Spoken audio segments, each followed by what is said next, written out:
Bom dia a todos.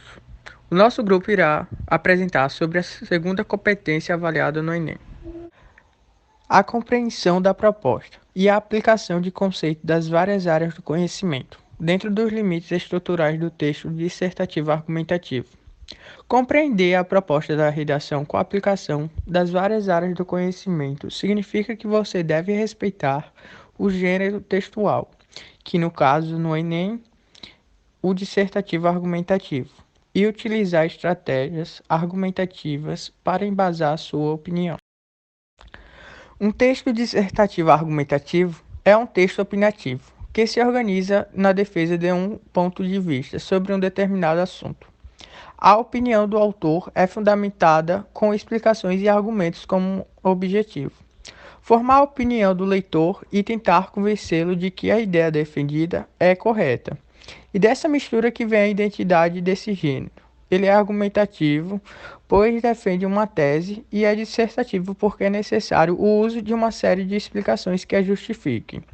De uma última análise, o objetivo de produzir esse texto é convencer o leitor por meio de provas do seu ponto de vista.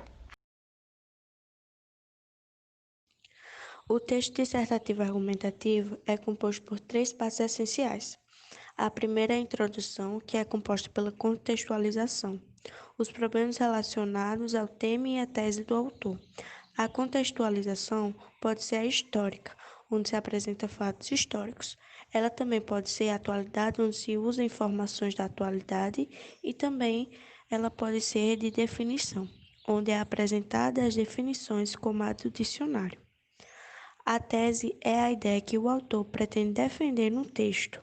Ela deve estar relacionada ao tema da proposta e ser apoiada por argumentos ao longo da redação.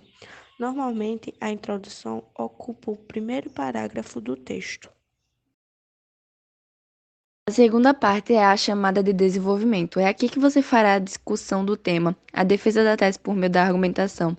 Normalmente é composta por 2 parágrafos e em cada parágrafo deve ser abordado um argumento diferente. Você deve deixar os argumentos bem delimitados e evitar desvios. Os parágrafos devem conter a apresentação do argumento que será discutido. Deve apresentar as causas, as origens, os motivos e as consequências. Um bom exercício é ver se você responder as seguintes perguntas: por que tal situação ocorre? Como elas ocorrem? Quando e onde ela ocorre? Mais aspectos sobre os desenvolvimentos serão discutidos quando formos tratar a competência 3.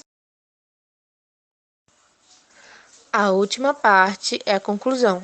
Ela é elaborada a partir da retomada do tema, a apresentação da proposta de intervenção e da reafirmação da tese, onde discutiremos mais a proposta de intervenção quando formos estudar sobre a competência 5. Em outro ponto para avaliá-lo nessa competência é a adequação temática. Ela é um dos principais problemas identificados nas redações. Muitos candidatos acabam por tangenciar ou fugir totalmente do tema. Podemos considerar como tangenciamento do tema uma abordagem parcial, realizada somente nos limites mais amplos ao que o tema está vinculado, deixando em segundo plano a discussão em torno do eixo temático. Vejamos um exemplo no Enem 2014, cujo tema foi publicidade infantil em questão no Brasil.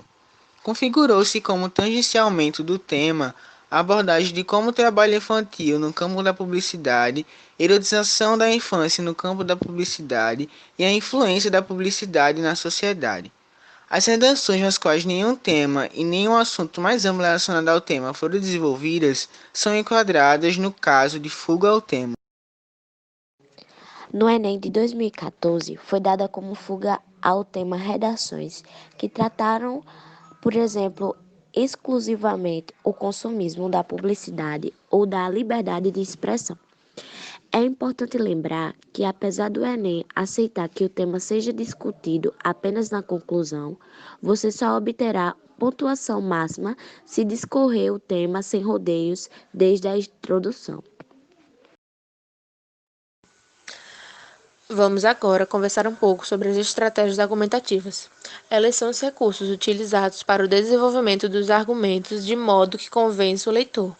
Você poderá utilizar desde exemplos, dados estatísticos, pesquisar construções como alusões históricas e comparação entre fatos, situações, épocas ou lugares. Você não deve inventar dados. Por isso, é importante estar em dia com os conhecimentos da atualidade. Ler e assistir reportagens, por exemplo, é um ótimo exercício. Alguns canais do YouTube também apresentam excelentes conteúdos, mas sempre verifique a procedência dos dados para não ser fake news. Outro ponto importante em ser observado é que você deve evitar o uso de clichês, senso comum ou frases prontas. Os usos dessas verdades universais levam à construção de um texto vazio e demonstram uma certa falta de habilidade em formular o seu próprio argumento. Você deve ser capaz de apresentar um texto com seu ponto de vista original. O clichê pode se manifestar por meio de frases prontas, como fechar com chave de ouro, voltar a estaca zero. Também podemos considerar os ditados populares.